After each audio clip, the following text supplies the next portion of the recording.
Mais une fois qu'on a fait ce choix, on rentre dans le Verseau. Et dans la maison. Donc le Verseau. Le Verseau, le dernier titre, le don, c'est le service. C'est le service. Donc le Verseau, comme on le sait, c'est le quatrième signe. C'est un signe d'air. C'est le signe qui est gouverné par Saturne ou par Uranus, qui parlait de. Bergson nous avait fait entrevoir la différence qu'il y avait entre un Verseau saturnien et un Verseau uranien. Le Verseau saturnien est plus proche du Capricorne. C'est un gestionnaire.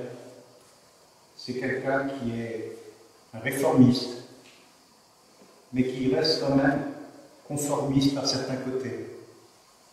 Alors que le Verseau uranien est un rebelle et quelqu'un qui veut changer et transformer le monde. Le Verseau saturnien, il veut le faire aussi, mais d'une manière réformiste. Le Verseau uranien, il veut le faire d'une manière révolutionnaire.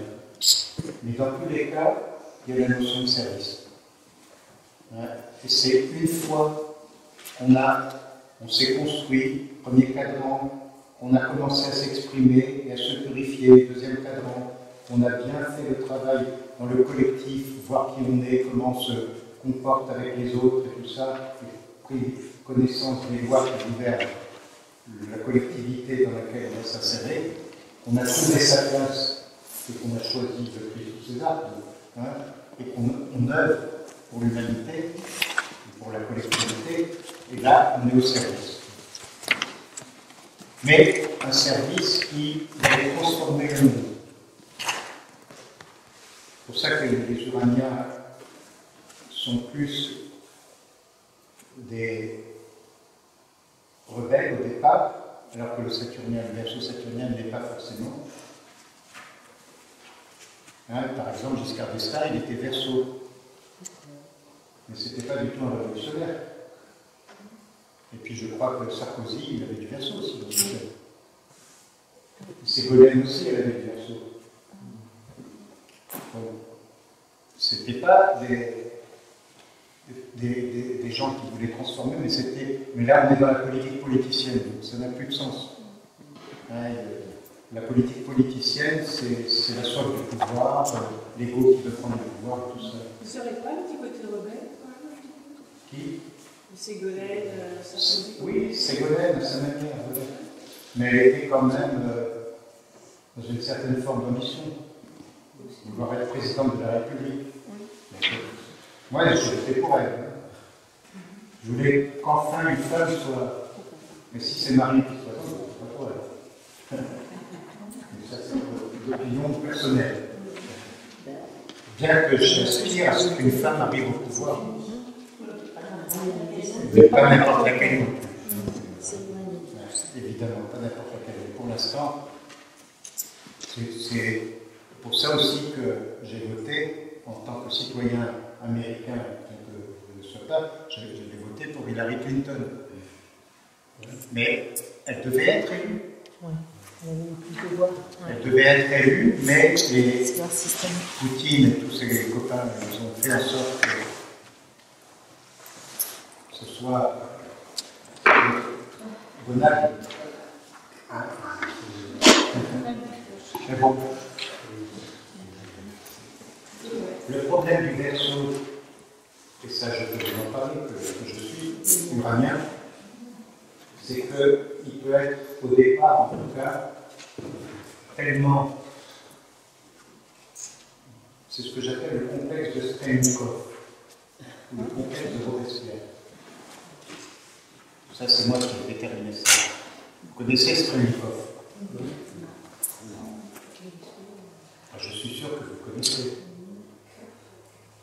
Vous avez vu le film Boris Pasternak? Le docteur Givago. Ça, c'est un livre à lire. enfin, c'est un livre que vous pouvez lire, que je dis un livre à lire. C'est tellement. Le film avec Omar Sharif et tout ça, oui. C'est un chef-d'œuvre. Ouais. Un chef-d'œuvre. C'est un magnifique film, mais c'est pas vraiment le. C'est un très beau film, mais vous savez, la chanson de Lara, c'était Julien Drouot, je crois. Ouais. Et donc, très beau film, mais le livre est encore, c'est un gros pavé, encore plus dense. Et Lara était mariée à un bolchevique, c'était juste avant la révolution de 17. Un bolchevique pur et dur, qui était prêt à zigouiller tous ceux qui n'étaient pas pour la révolution. Alors, dans le film, on voit le train. Il sillonnait la Russie en train, et puis on savait que c'était Strelnikov, ou Strelnikov. Donc c'est le mari de Lara. C'était le mari de Lara, mais Lara était amoureuse de Givago, le docteur Givago, le poète. Il était un poète. Le docteur Givago. Et quand, bon, je raconte comme ça, mais le complexe de Strelnikov, c'est de vouloir à tout prix la révolution sans se préoccuper des conséquences que ça peut avoir sur les êtres humains. Mon frère, quand j'étais trotskiste et que je voulais convertir tout le monde, tout ça, autour de moi, que j'étais un militant, dont j'ai appartenu à aucune organisation en tant que telle, c'était plutôt idéologique. Mon frère, il me disait que tu es un terroriste intellectuel. Il me dit, tu veux nous imposer ta vision trotskiste du monde. Et c'est vrai, c'est le complexe de Robespierre. Pourtant, Robespierre, c'est Robespierre. Et Robespierre, c'est la terreur. Moi, c'était mon idole quand j'étais jeune, Robespierre. Et Saint-Just. Vous vous rappelez Saint-Just? Dans la Révolution française. Pas confondre avec Saint-Just.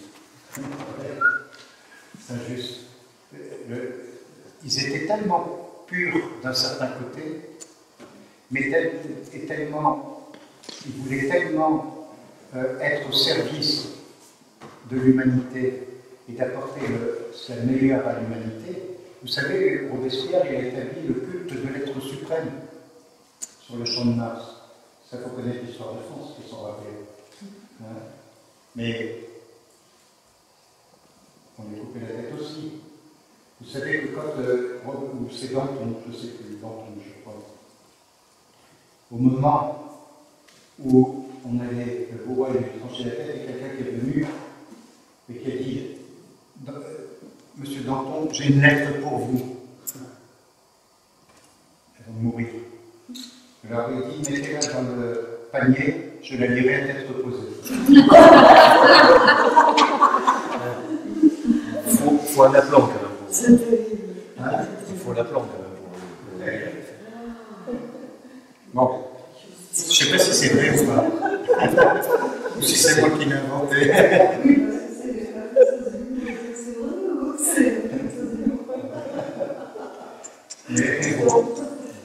Mais en tout cas, le complexe que moi j'appelle le complexe de Robespierre, c'est de vouloir le bien des autres par tous les moyens, sans se préoccuper. C'est le goulag. C'est le goulag, c'est une dictature. Mais ça, c'est ça des peut être énergies une qui peuvent dictature, être comme utilisées par des dictateurs. Et tu passes tout ça avec des dictateurs. Mais le verso supérieur, si on peut dire, j'espère être devenu maintenant. Mais c'est vrai que j'étais un peu comme ça, j'étais assez radical, comme peut l'être un Iranien. Mais comme je suis un étudiant aussi, c'était assez idéaliste. Mais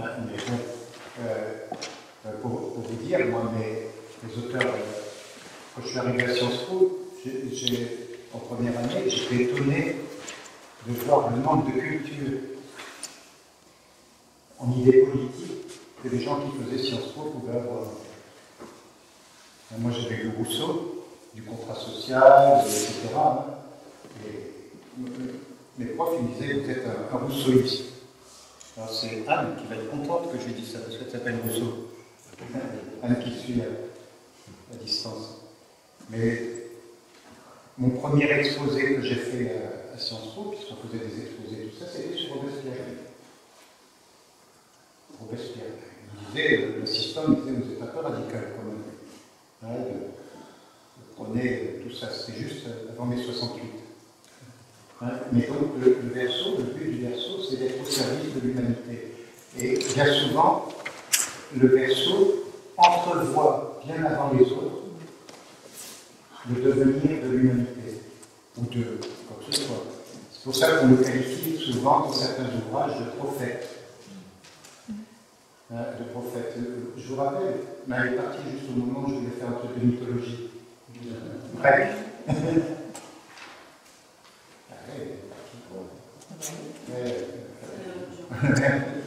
est omniprésente. Mais pourquoi? Parce que le verso est représenté par un être humain qui, avec une jarre, verse de l'eau. Alors c'est pour ça que j'ai lu l'autre jour dans une revue grand public, ils avaient dit que le verso était un signe d'eau. Alors que c'est un signe d'air. Hein? Comme quoi, c'est l'eau de la connaissance. Hein? C'est l'eau de la connaissance. On dit de l'eau, mais c'est finalement, il y a déjà des fluides en fait.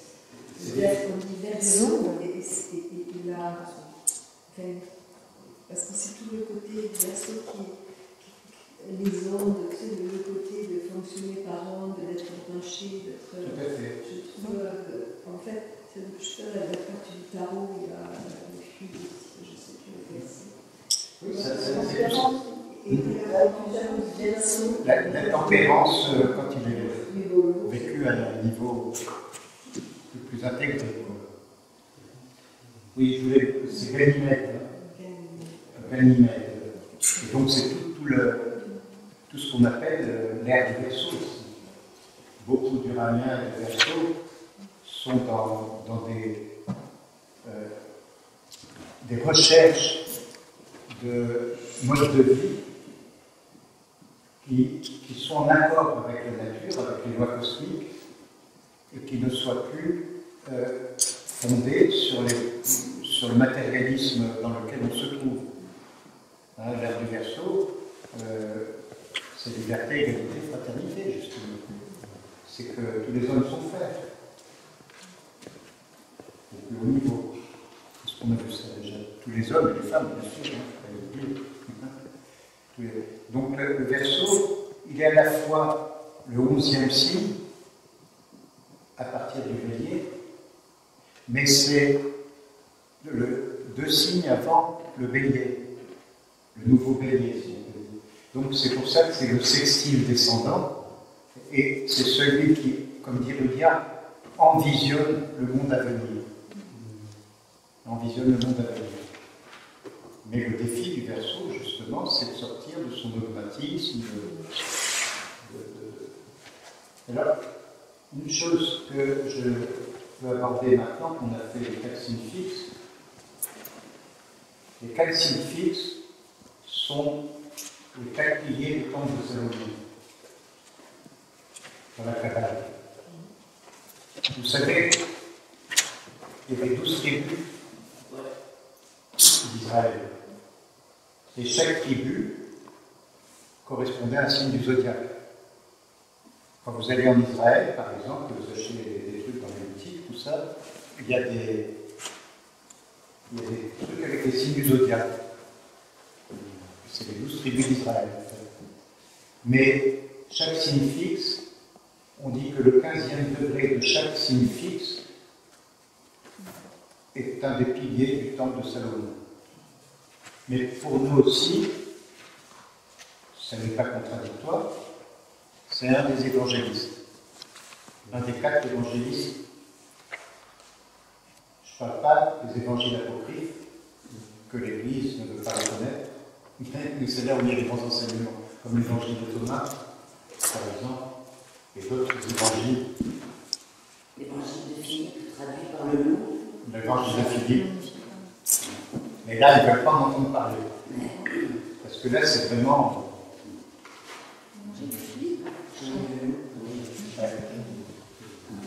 Mais ceci dit, si vous regardez les symboles qui sont attribués à chaque évangéliste, vous verrez que ça correspond au signe qui est le sien. Hein? Le taureau, c'est Saint Luc, le bœuf. Saint-Marc, c'est le lion. Le 15 degrés du lion, Saint-Marc. D'ailleurs, à Venise, place Saint-Marc, il y a des lions. Si vous avez été à Venise, les lions sur des colonnes.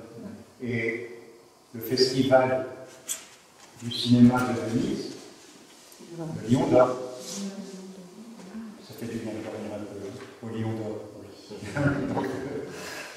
Mais le lion d'or.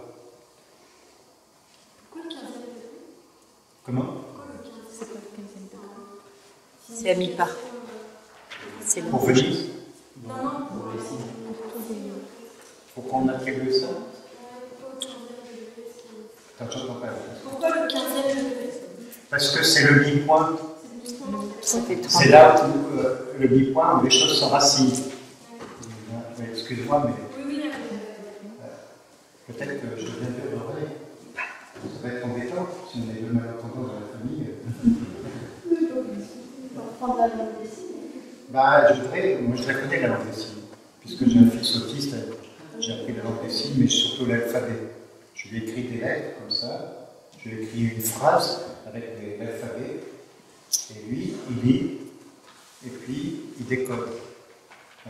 Et puis, alors je lui écris par exemple aujourd'hui, il fait beau, j'écris Alexandre, il pleut. Alors, je fais ça, et puis là, Alexandre, il pleut. Il regarde. C'est là que ça le fait sortir. Non, il fait beau. C'est comme ça que j'ai poussé. Oui, la langue de signe. Donc c'est le 15e degré. Parce que c'est le mi-point de chaque cadran. Donc forcément, le lion, ça marque. Le scorpion, vous connaissez bien celui-là. Saint-Jean, l'Apocalypse. Alors, nous on dit l'Apocalypse, mais en grec, ça veut dire révélation. C'est découvrir. Découvrir. Un pot, j'enlève, dehors quelque chose. Kalima, c'est ce qu'on couvre. Donc, j'enlève le kalima. Kalima, c'est ce qui couvre en fin de compte. Ça veut dire que je couvre ma tête en sortant, en enlevant mon chapeau. En fait, c'est j'ouvre ma tête pour que mon cerveau puisse recevoir. C'est ça. C'est ça. Alors, nous, on dit Apocalypse au point de vue française, on a dit Apocalypse. C'est le mot grec. C'est le mot grec. Mais, quand vous prenez une Bible anglaise,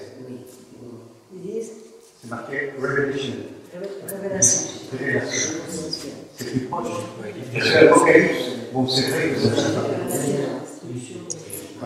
Kalima, c'est quelque chose qui cache, en fait. Ouais. Je me couvre de quelque chose, je me cache, je me cache. C'est ça, donc j'enlève. Ça nous donne le scorpion aussi. Dévoile ce qui est caché. Voilà, dévoiler ce qui est caché, c'est exactement ça. Sur le plan personnel et sur le plan. Sur le plan, donc Saint-Jean. Saint-Jean. Saint-Jean. Et donc, le Verseau, dans lequel nous sommes en ce moment, 15 degrés du Verseau, bah, il n'en reste plus qu'un. Saint Matthieu. Ouais. Il n'y a qu'un cheveu sur la tête à Matthieu. Il n'y a que deux langues dans le champ. Jean, en hébreu, je crois, veut dire lumière. Et chez nous, c'est très très important. Saint-Jean, c'est le 7 janvier. Qu'est-ce que c'est en français le 7 janvier? L'épiphanie.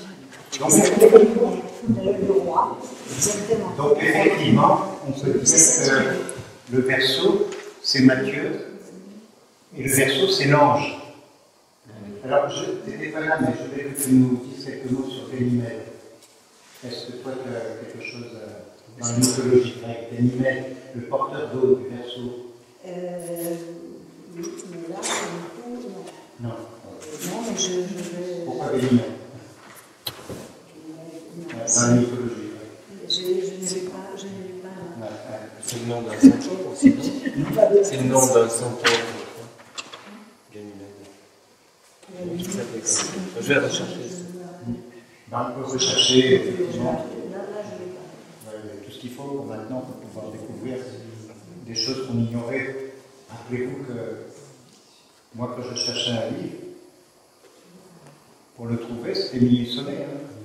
Même dans les bibliothèques, il fallait faire les bibliothèques, et puis bon, dans les choses qui m'intéressaient, on ne les trouvait pas dans les bibliothèques. Maintenant, Internet est là, avec tout ce qu'il y a de bon et ce qu'il y a de mauvais, évidemment. Hein. On cherche Gérard Decour, pof, on le trouve. Hein. Et donc le Verseau, c'est ce passage qui prépare le prochain cycle. C'est le passage qui prépare le prochain cycle. Donc le Diartis, c'est le service, hein, mais qui a tiré le Verseau? Qu'est-ce que tu en penses? Ah, c'est cohérent avec le questionnement. Alors moi, c'est donc Margot. Oui, mais c'est cohérent avec le questionnement. C'était cohérent avec ce que je me disais que je l'allais sortir. Mais tu es dans le Verseau, de toute façon, dans tout ce que tu entreprends. Ah oui, oui, oui. Ouais. Cette ouverture vers un monde meilleur, mais qui est un monde meilleur qui existe déjà et qui a toujours existé, puisqu'on se réfère aux enseignements traditionnels qui sont intangibles, qui ont toujours été là, comme je l'explique dans l'infinitude, par exemple.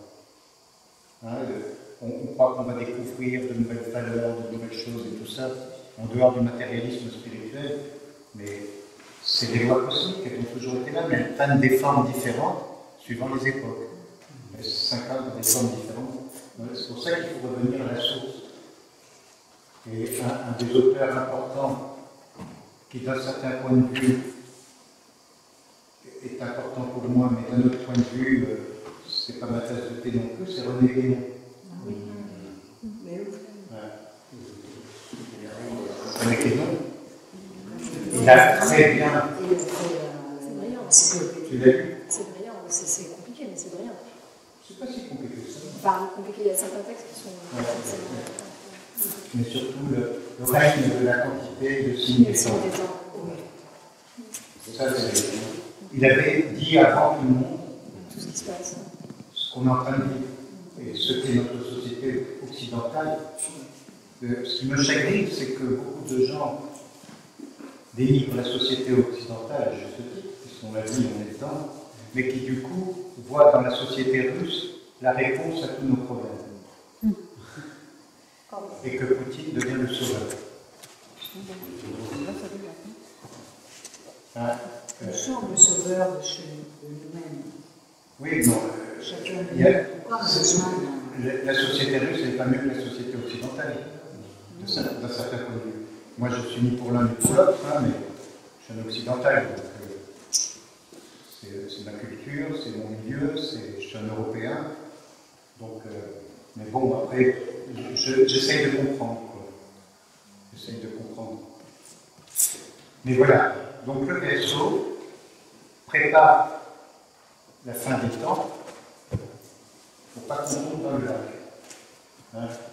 Donc, le Verseau prépare la clôture, ça c'est le 12e maison, mais le poisson, le diable, c'est le courage. Le courage de terminer ce qui demande à être terminé. C'est un des aspects du poisson. Le Verseau prépare le poisson à cet ultime aboutissement du cycle du zodiaque, de la roue du zodiaque, ou de la roue des maisons, si on passe par la maison, qui est à la fois un accomplissement, une réalisation, un aboutissement sur le plan spirituel, alors que j'en profite pour dire que le Capricorne est aussi un accomplissement, mais sur le plan social. Donc, comme nous sommes dans le poisson, et qu'il est temps de conclure,